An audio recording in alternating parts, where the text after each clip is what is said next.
Got it? All right. I'll begin with a word of prayer. Heavenly Father, we thank you for this day. We thank you for the snow. Guide our thoughts today. Help us to glorify you, Lord, when we do. In your name we pray, Lord Jesus. Amen. All right. So I just wanted to I'm going to try to take a swing at see, I'm debating whether or not I should just jump ahead and try to do the example at the end I'm interested in, and then see if we can make sense of it. Sometimes that works.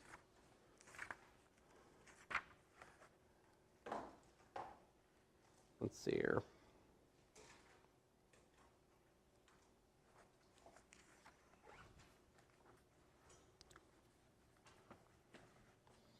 If I can find it.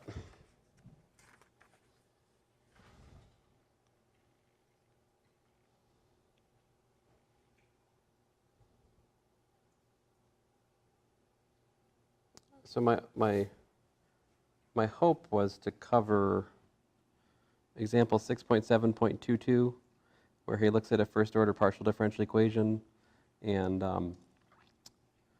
he uses this method of characteristics and looks at Lee's characteristic vector field, solves this integral curve condition on a 5-dimensional space, and then through the theory developed in this chapter uses that to construct solutions to the given PDE. So this is called the method of characteristics. The question is, how much of the theory am I skipping over, and can we actually get away with that? I'm not so sure we can quite do that. The things that are needed to make sense of that example are the Lee's characteristic vector field. So let's try to go back and see if we can. I think if I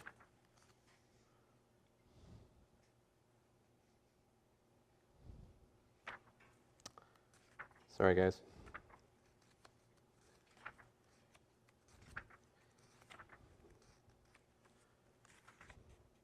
I was thinking I would cover the earlier section, but I realized that it's too specialized. It's not actually what I want. All right, here we go. So the theorem, so I'm going to go back to, I think, section 6.3, continuing in section 6.3, where we were studying distributions.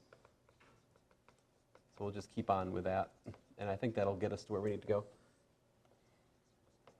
The big idea we had last time was that the contact distribution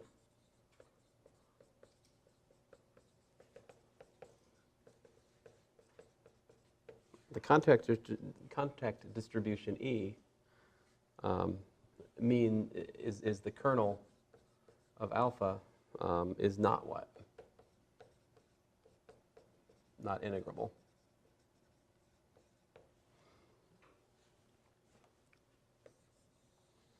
This is page 292. He's got it boxed just like I do here. And the theorem that he has right before that he spends a page working out, and maybe we should do that. Theorem, E be a plane field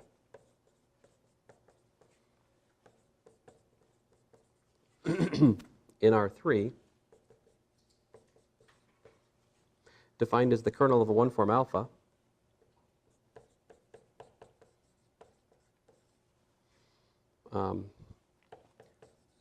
then E integrable. What did that mean to say E is integrable?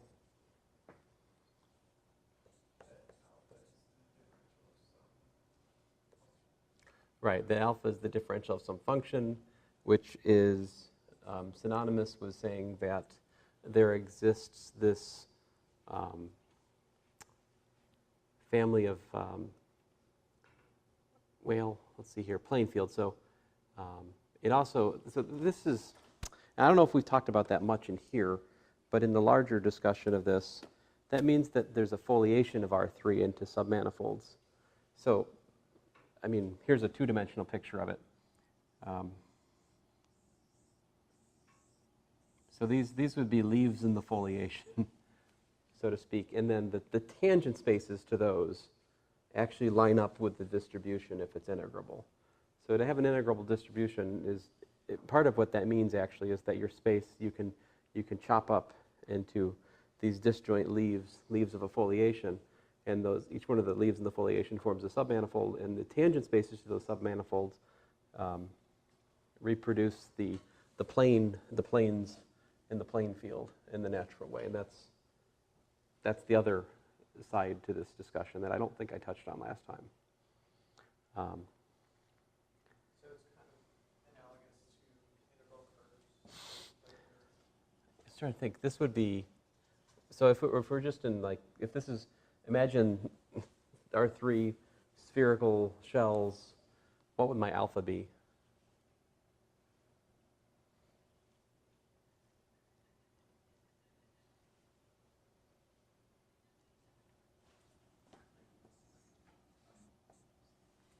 What's that?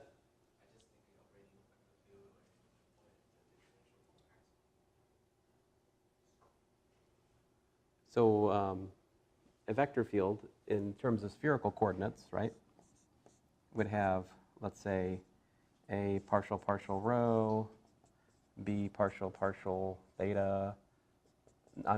This is not an orthonormal frame. I don't have the proper normalization factors in there or anything, but that would form a basis. And so the pieces of this which are tangent to the sphere that we're thinking about, there's the angular derivatives, right? And this is the piece which is piece that you need to kill. So would alpha be d rho? Yeah. So that d rho takes in its kernel partial theta, partial phi at each point, and so that gives you, the span of those gives you a plane that's tangent to these concentric spheres. And of course, the leaves of the foliation here are really simple.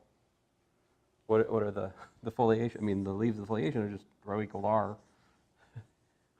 which is either a point or,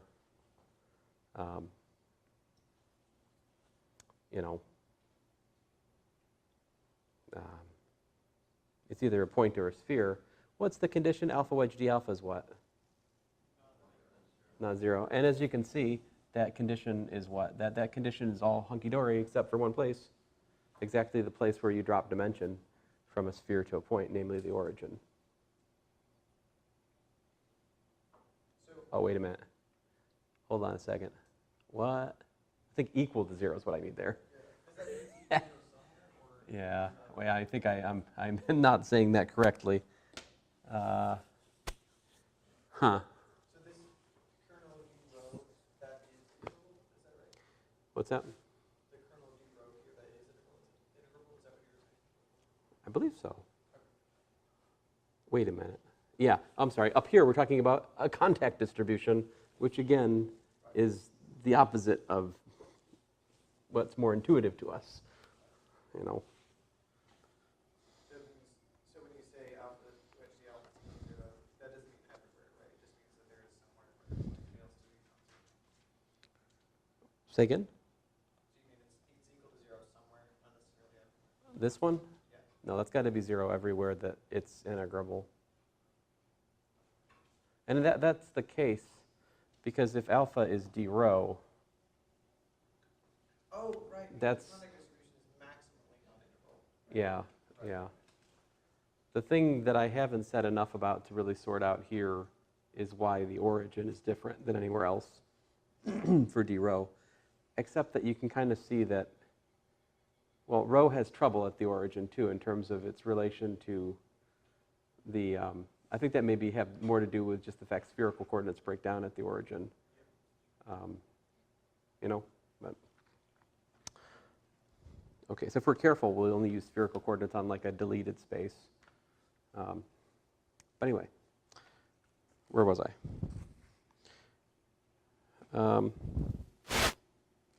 Okay, so moving along here.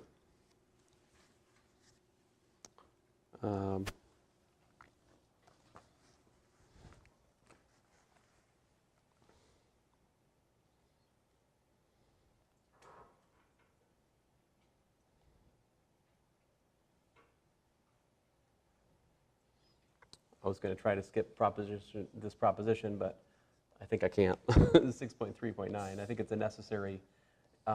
Skipping this proposition would be sort of like skipping the musical morphism earlier. On its own, it doesn't seem that interesting, but we use it to do other things. All right. So this is kind of the same thing. Let omega be a non-zero 3, a nowhere 0 3 form on R3.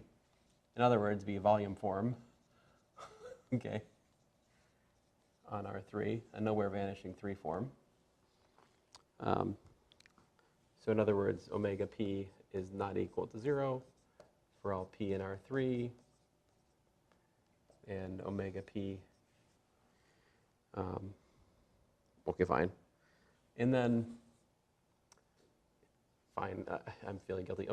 Omega, an element of lambda 3, R3, okay? Fine. He says,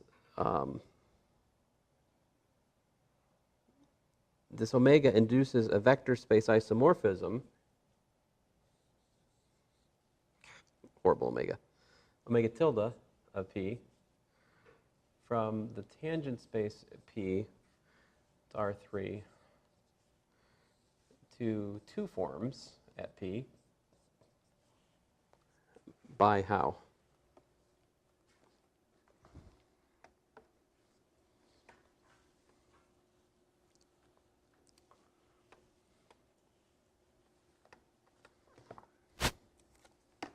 How would you get a 2 form? Oh,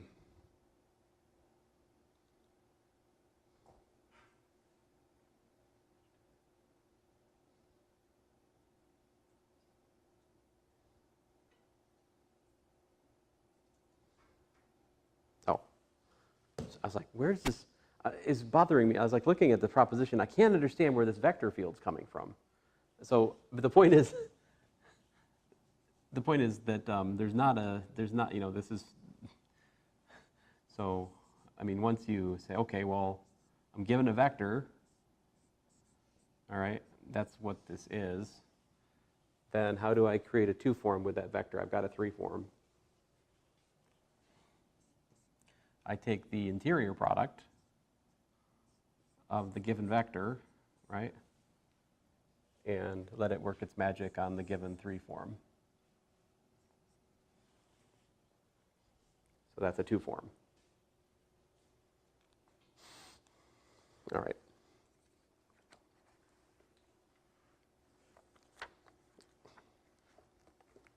He says, moreover, the association P maps to omega P is smooth in the sense that if X is a smooth vector field, then, there's this proposition in my printing is missing a tilde.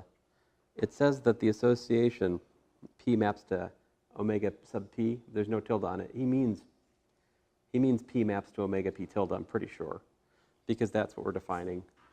This is, you know, P maps to omega P tilde, I think.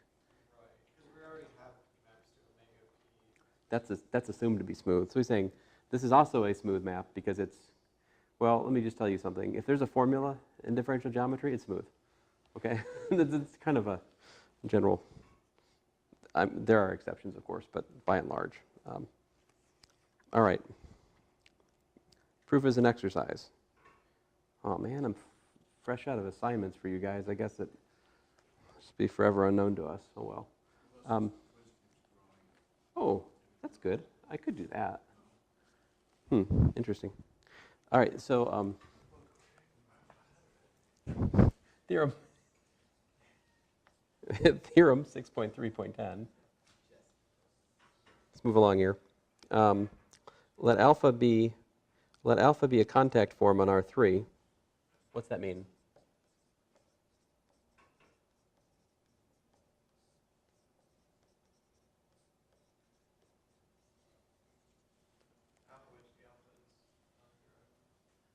So yeah, alpha wedge d alpha is not equal to 0, right? Very good. Then there exists unique vector field.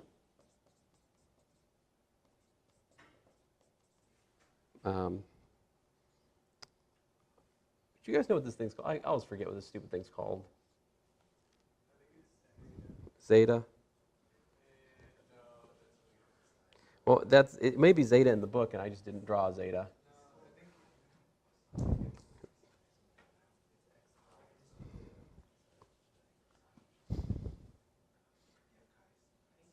I need to take some time and learn how to draw these stupid things.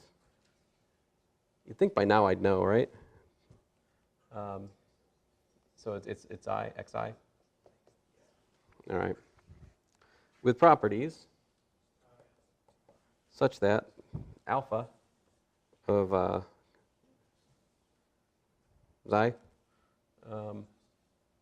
and I will warn you, my symbol for xi will degenerate as this lecture goes on. It'll eventually just become an unbridled squiggle. It's really is more or less a 3 with an extra hook at the top, right? I mean, it's not that complicated. I'm just an idiot. So this is 1.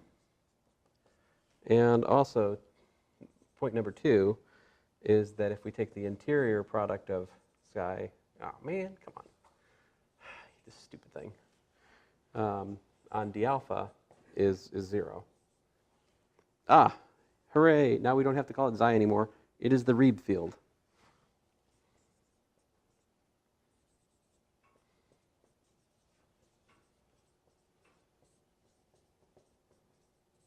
It's the Reeb field of alpha.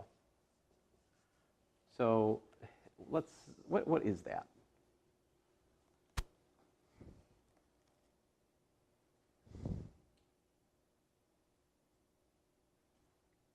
So how do we actually define it?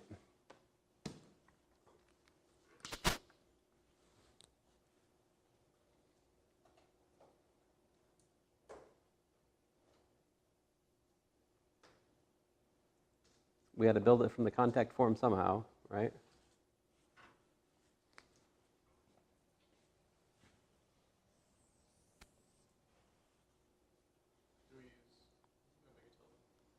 Yeah, I think we're going to use omega tilde. But not omega tilde. We're going to use, because we want to, I mean, this has got what? This has got xp, right? xp is, oh, but then no, that's not quite right either, because then that would be circular, wouldn't it? I think I could solve this for xp, but that's nonsense, right? Idiot. Yes, omega tilde is an isomorphism, that's true. I need to somehow create a vector field from the contact form, right?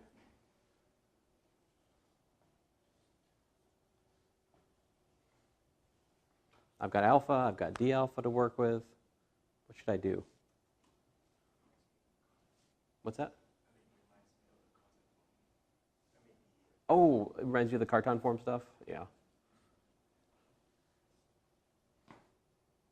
I could look in the book. I mean, that seems like cheating, though. I think we should be able to figure it out, you know?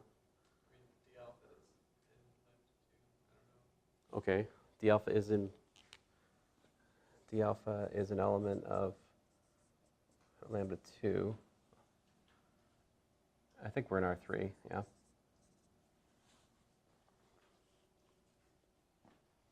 And of course, alpha wedge d alpha is a volume form, right?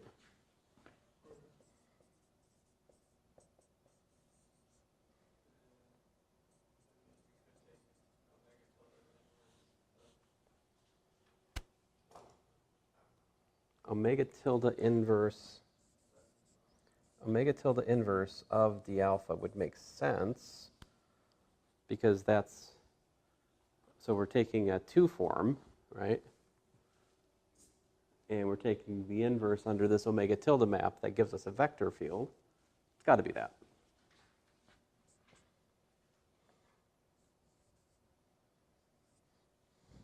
All right, moment of truth.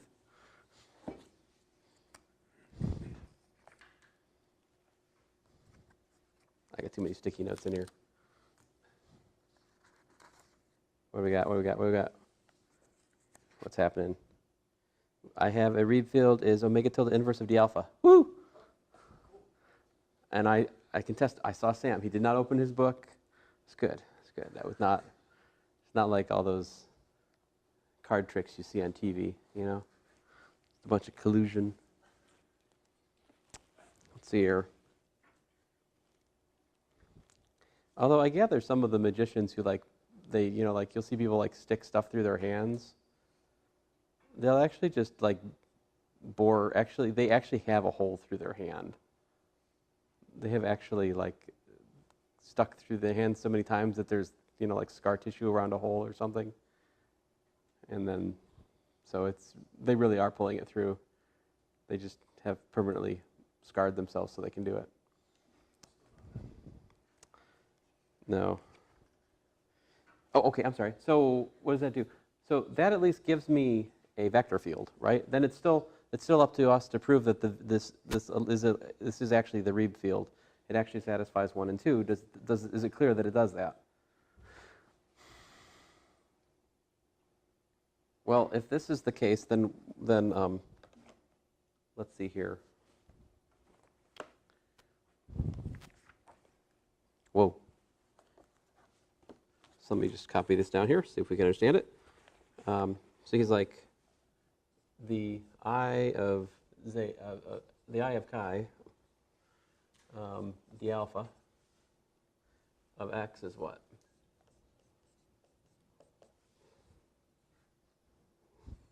Goodness gracious, look at this thing. So that's I of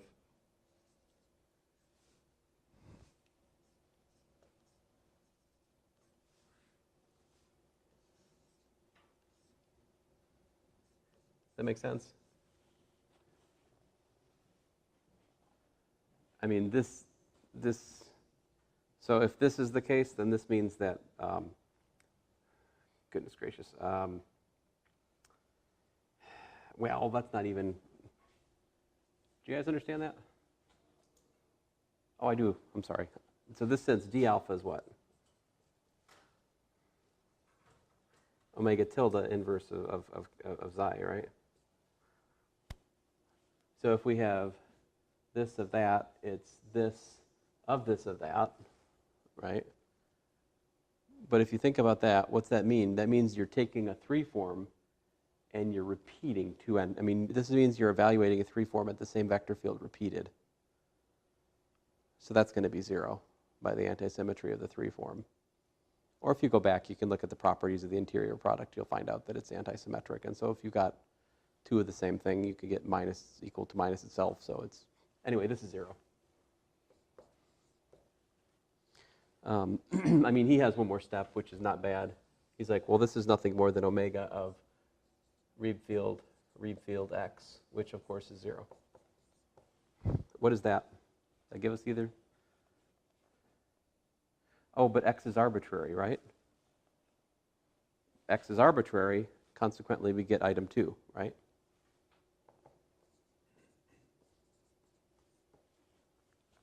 That makes sense? And then, he actually has to work. He has to actually work fairly, if you read page 293, you'll see that it actually takes some work to affirm that number 1 holds. And then uniqueness is a little bit more past that, all right? But I think we'll content ourselves with this for today, if that's all right with you guys. So again, page 293 has the details on why it is that alpha of the Reeb field is in fact 1 so constructed. It's not that obvious. It involves like a basis argument. The fact that it involves the fact that alpha is a contact form. It is somewhat involved. All right. So anyway, we're getting past that. That brings us to proposition. Oh, good grief! I have a copy of this. I have lost it. Oh well. He says, I guess I should probably read this paragraph here. A number of times in the discussion and proofs above, we have noted that the Reeb field of a contact form alpha is transverse to the contact distribution E sub alpha, in the sense that the Reeb field, together with a basis for E alpha, yields a basis for the tangent space to R3. For example, the Reeb field for the standard contact form, so let's this example. So you guys remember the standard, what was the standard contact form, alpha naught? Remember, it was x dy plus dz. So in this case, the Reeb field is actually partial z. And what did we say that E alpha naught was?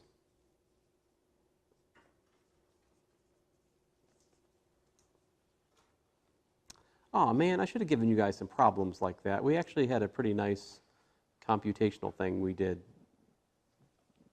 class before the last class.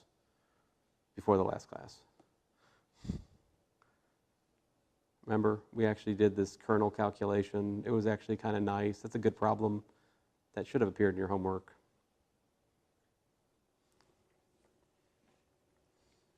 I won't collect it, but I'll try to suggest some good ones to work or something, and maybe if I can. Okay, or I might just say, look at the lecture from not last time, but the,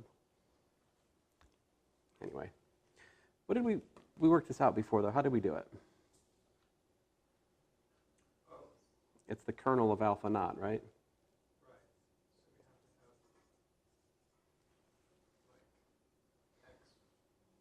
Partial x will work, right?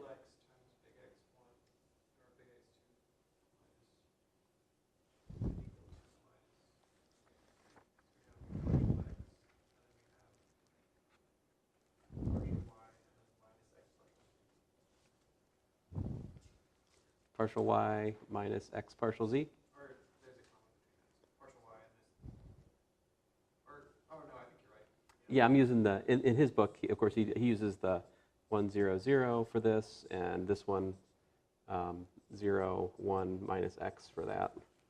I'm referring to example 6.3.2 on page 287 here, which we worked out the previous time we talked about this, yeah? Okay, so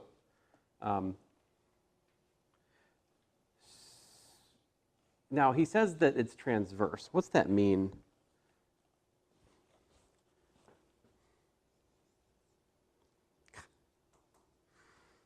You guys are taking too much joy in this. You're bad people. This transverse, quote unquote, transverse to, it's an inductor, E alpha naught, fair enough. Now it's not perpendicular, right? I mean, if you take the dot product of the Reeb field here with the second basis element of the contact distribution, I get minus x, right? So it's not perpendicular. It's transverse in the sense that if you pair partial z with these two, you get a basis for R3. Okay? So it's not like an orthogonal complement, it's just a, you know, vector. Yeah, it has to be linearly independent from E alpha naught, yeah. Well, it's not in this, again, it's not in here. So if it's not in here and you're in R3, that means you've got a third independent direction, you've got a basis for everything. All right. Is that all transverse? Yeah. In this context, that's all transverse means. But he says, an immediate consequence of the transversality of the Reeb field to the contact distribution is the fact that every vector field can be decomposed into a vertical and horizontal part. All right? So this is proposition 6.3.11 says that if alpha is the contact form,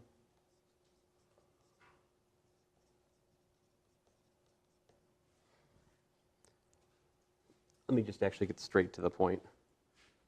It's got the, you know, alpha is the contact form. We have the Reeb field. If you take any smooth vector field x, what can you do? You can take any smooth vector field x and you can write it as f times the Reeb vector plus a horizontal piece of x. So what does that mean, horizontal? So this h of x would be where? It'd be an element of E alpha, where this is the contact form, okay? So any smooth vector field can be decomposed into a horizontal piece, which lies in the, the distribution defined by the contact form, and a vertical piece, which is just some scalar multiple of the Reeb field. All right.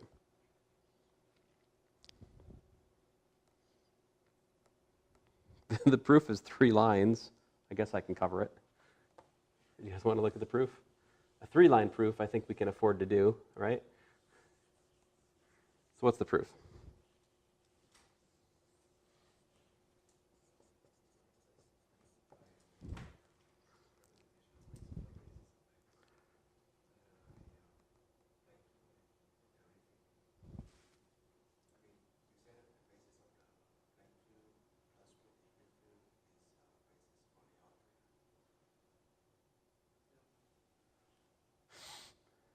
Oh, it's, yeah, the discussion we were having about what transverse means a second ago, right?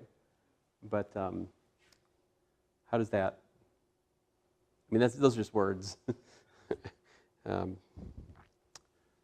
he's got here f of p.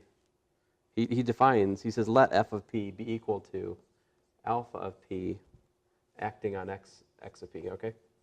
So given x, smooth vector field, right? He says construct the component. You get the component to the Reeb field by just taking alpha, the contact form, and letting it act on x. That's not surprising because over here we learned that alpha of the Reeb field is 1, right? And what's this say here? I mean, this is actually that transversality. Because the things in E alpha are what? They're, well, anyway. Let me just keep going here. So this is smooth. And then he says, let. And he says, what else is it?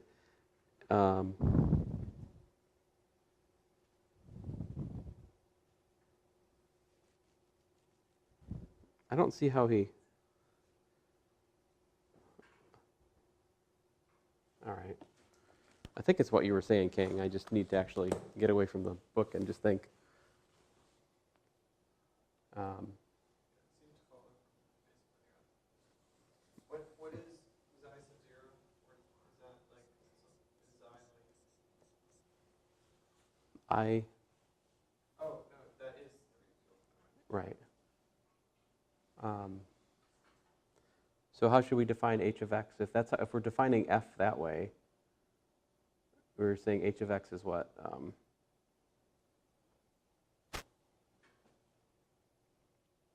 We just do x minus f times the Reeb field, right?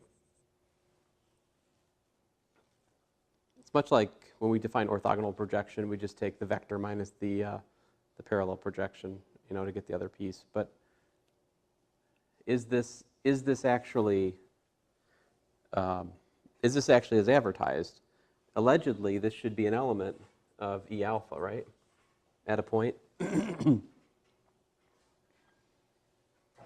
What does it take to be in E alpha? It means it's in the kernel of what?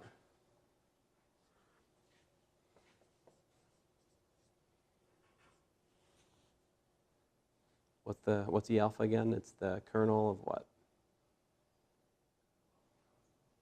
Kernel of alpha? Okay. So if we calculate alpha of h of x, what do we get? We get alpha of x, right?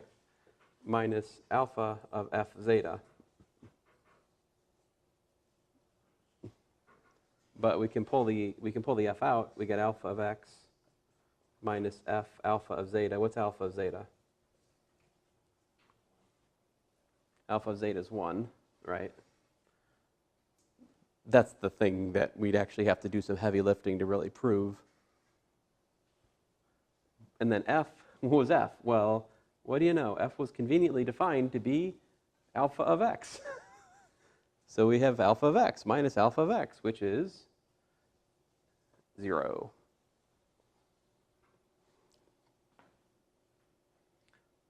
And I guess the other thing, I'm trying to think here, how do I know that x is equal to f? Is it then obvious that f is equal to, oh, well, yeah, I mean, then you can, if that's, I think we're done. I mean, if you just go back to this and just solve for x, you've got that.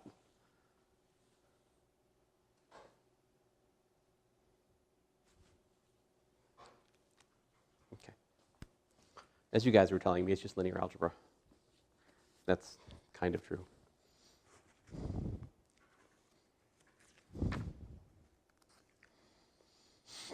Okay, so he says, one calls h of x the horizontal component of x. A vector field x satisfying h of x equals to 0 is parallel to the Reeb field and is called vertical. A vector field which is, just has no Reeb component is called vertical. So you have purely horizontal, you have purely vertical fields once you're given a context distribution. And then he says it's important to notice the Reeb function. Reeb field defined is defined essentially in terms of the contact form and not in terms of the contact distribution, which we identified at the beginning as the essential object of study. So the contact forms alpha and F alpha have the same contact distribution but different Reeb fields. So he says, in this sense, the Reeb field's not really an object of contact geometry, but contact dynamics, which he gets into it. I won't go that deep into this chapter, unfortunately. All right, so there's that. And then we reach the section on contact diffeomorphisms, which I'm going to skip over here. But I will give you the long and short of it, is if you look at the set of all contact diffeomorphisms of a set into itself, guess what it does? It forms a group, yep. And that group is called an elliptic curve.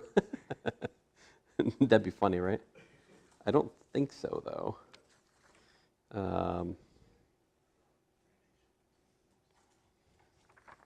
I don't know if he has a name for them in here that's they're the sort of the analog in some sense of isometries. There's the isometry group.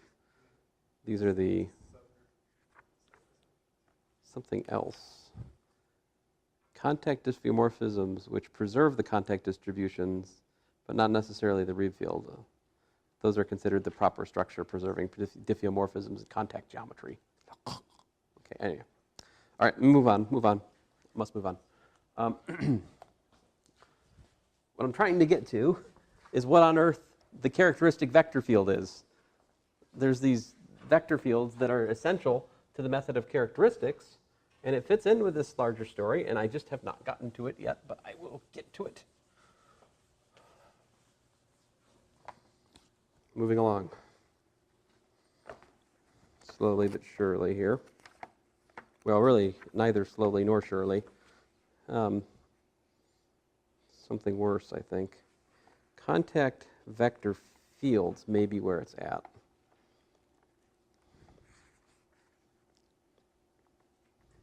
Yeah. All right, let's try to work through here. Again, my ultimate goal is to study the method of characteristics and try to understand how it fits together with this stuff. So here's definition 6.5.1. It says let U comma alpha be contact space. All right. And let's let X be smooth vector field on U, which is some domain, I suppose, in R3. Then X is a contact vector field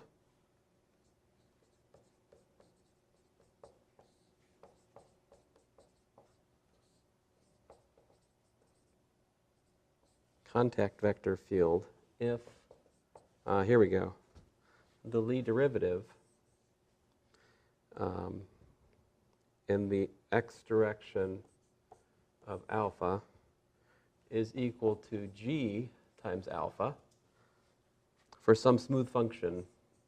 That's not the metric, folks. Okay, some smooth function g from u to the reals. And he says, we say x is a strictly contact vector field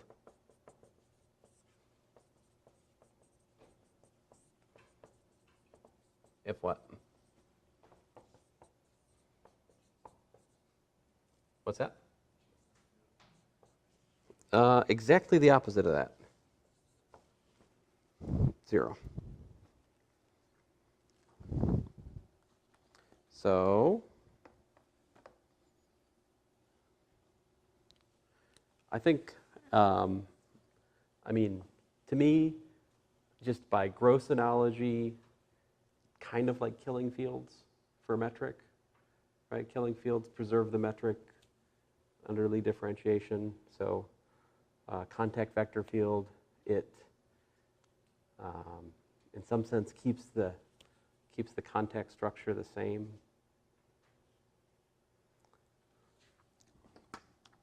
So it seems like this might generate, like, I mean, I don't know, does it generate infinitesimal contact diffeomorphisms? Not, oh, we skipped that section. Oh, well. Uh-oh, I'm erasing the isomorphism we were warned we need to use.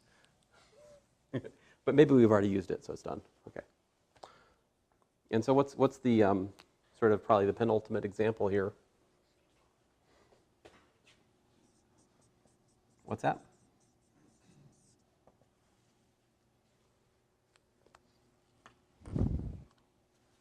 How about the Reeb field?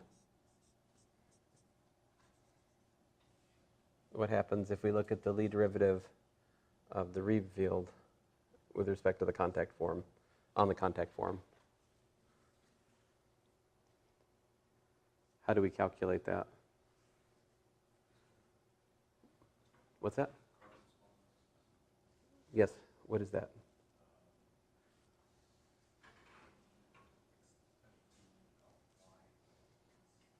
Do I need to let this act on something to make sense of it? I forgot. You guys are going to make me go back, aren't you?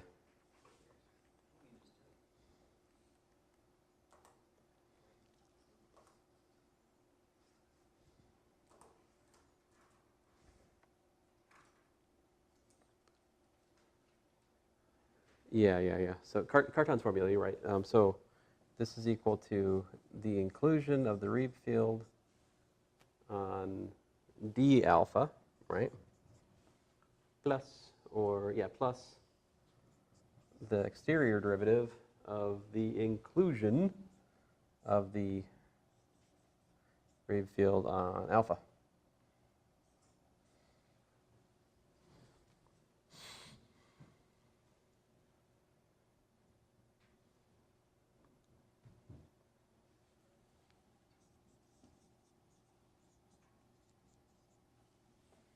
How's that go?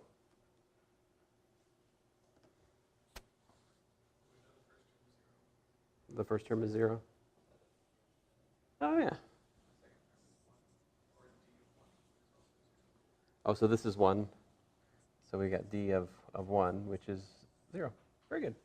So apparently the Reeb field is a strictly contact vector field with respect to the distribution, which it's the Reeb field for. With respect to the contact form, which it's the Reeb field for.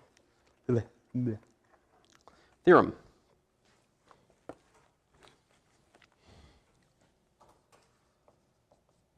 .5.3, what's it say? It says if we have x as a contact vector, let x be contact vector field for contact space U alpha. such that the Lie derivative of x of alpha is equal to g alpha for smooth G. All right. In other words, suppose you've got a strictly contact vector field. All right. Let phi sub t, all right, be flow generated by x, right? Then for all t such that phi t is defined, what do we get? Phi t is contact diffeomorphism. What do you know? My wishes came true. And he says if x is a strictly contact vector field, then phi sub t is a strictly contact diffeomorphism, which we would know what meant if we had not skipped the section. So I think what that means, again, is that he says that the Reeb field is not really part of the contact geometry, it's extra.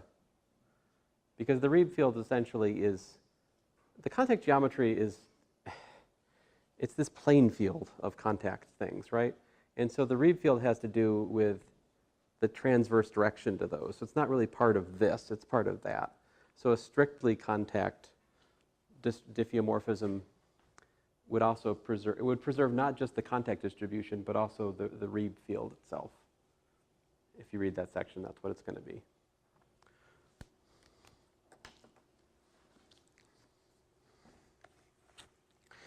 All right. So, where were we? Oh, where was I? Sorry, I've lost my place. Oh, 6.53. Ah. That's why I wrote that down there, huh? Whoa. Somehow he has an exponential of an integral in his argument here. Oh. That's kind of cool. So he says the proof here ends up looking at d dt of phi sub t pullback alpha equal to phi sub t pullback of Lie derivative x alpha, which is phi t pullback g alpha, which is g composed with phi t of phi t pullback alpha. Sorry, I'll get out of the way here essentially. In other words, you're trying to solve the differential equation. He says expressing this in coordinates reveals a system of separable first-order ordinary differential equations that together yield the pullback of alpha under phi t is equal to f alpha, where f is equal to the exponential of the integral of g composed with phi sub s. Huh. It's weird. I'm not going to write it down. Sorry, it's page 301. Interesting. All right. Come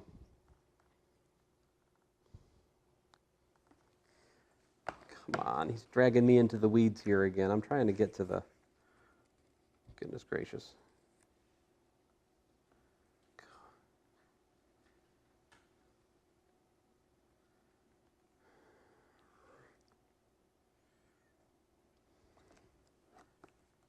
Stink.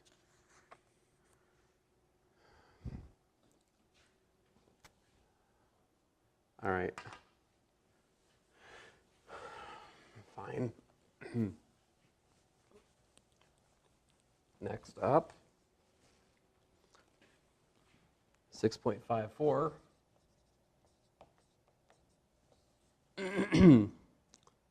Here we have U alpha, a contact space. All right. Excuse me, chi of U alpha, what's this going to be?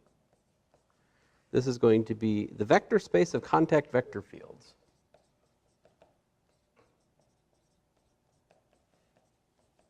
Does it make sense that contact vector fields form a vector space? I mean, if you look at it, is the sum, look at this. So check it out. If you take the sum of two of these things, you'd have a G1 and a G2, and then G1 plus G2 would play the role of the smooth function for their sum through the linearity of the Lie derivative. You got 0 in there because there's a Reeb field, right? Cool. So that's a vector space. I should throw that in as an example next semester. Maybe not. Maybe not. C infinity U is what it usually is. Smooth functions on U, right? Then the map. It's a map. It's a map. It's a map. It's a map. The map chi U alpha to smooth functions. Come on. Given by. So how should we define this map? Blank is a vector space isomorphism.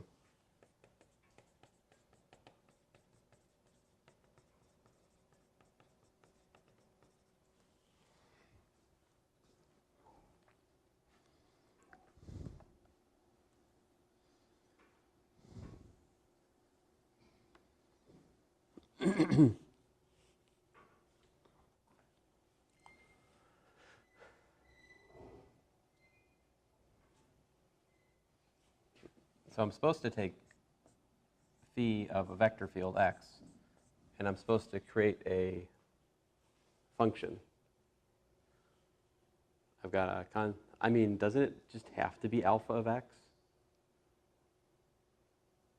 Do we pick that G that we define in definition 6.5.1? He says alpha, yeah, alpha of x. This is the vector space isomorphism, yeah.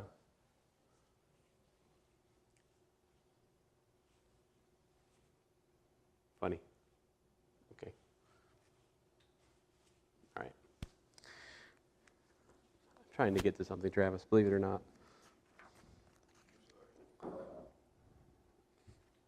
All right. Then he's got another theorem, which I don't want to write down. And then he has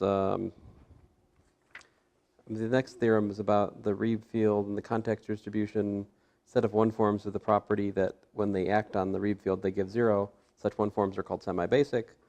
The map given in a particular way induces yet another vector space isomorphism onto the semi-basic forms from the distribution at P. All right. Corollary to that, if you have a context space of the Reeb field, suppose the xf is the contact gradient of a smooth function f, then x sub f is a strictly contact vector field if and only if the Reeb field acting on f is 0. That seems like it's worth, the corollary to the theorem might be worth knowing actually. Corollary 6.5.6 says U alpha context space.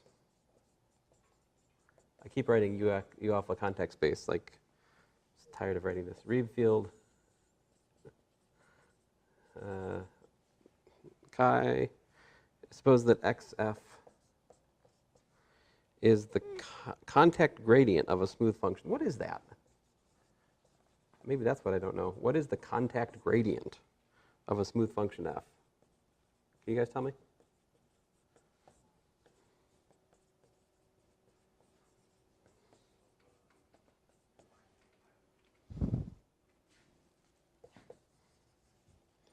Then squiggle, the Reeb field acting on f is equal to 0.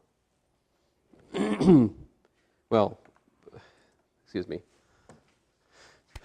If and only if x of f is strictly contact vector field.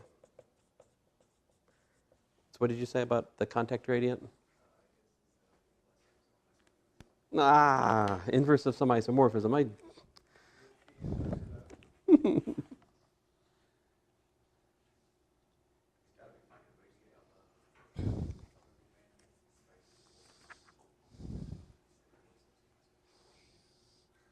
You are, of course, correct. It is phi inverse of f. Yes, in fact, this is by definition in the paragraph above, x sub f is equal to phi inverse of f.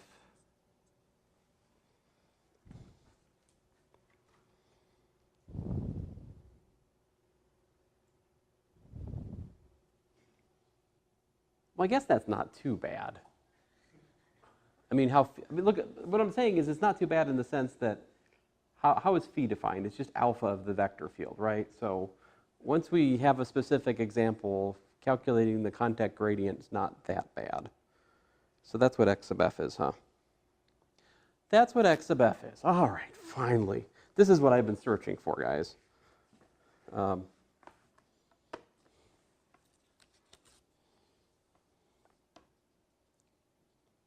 So I guess the natural question to ask is, what is x sub f for the standard contact structure in R3?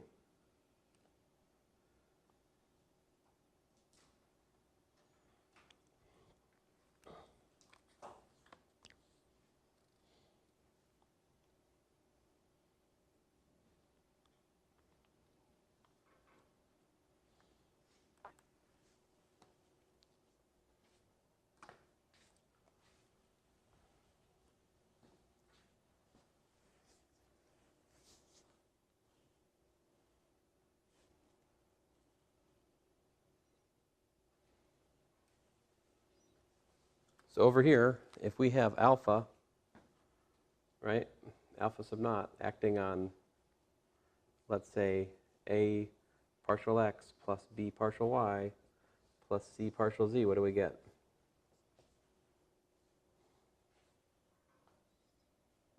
If I call this thing x, right, this is quote unquote phi of x, is it not?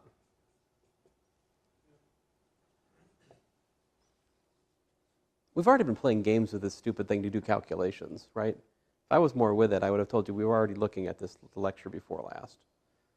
It's just nothing has quite, I don't, this is not my native land, you know, I'm learning this with you guys.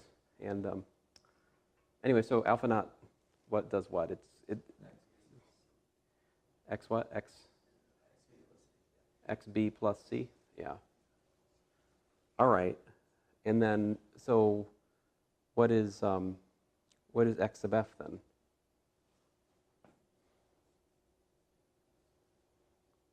It's supposedly phi inverse. Oh, man. Oh, we need a smooth function to do it on, don't we?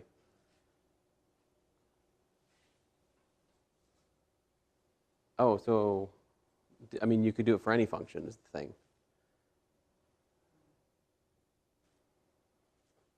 I guess.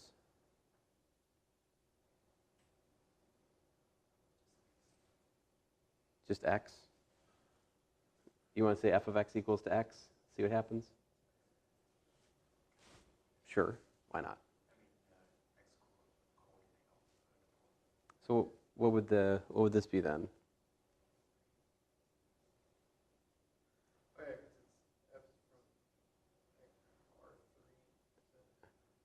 See, this is the funny thing is like it looks like it's any one of these, which can't be right, right?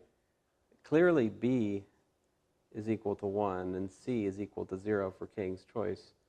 So without ambiguity, I think I need to have plus partial y here, and that's it. But this x sub f is also supposed to be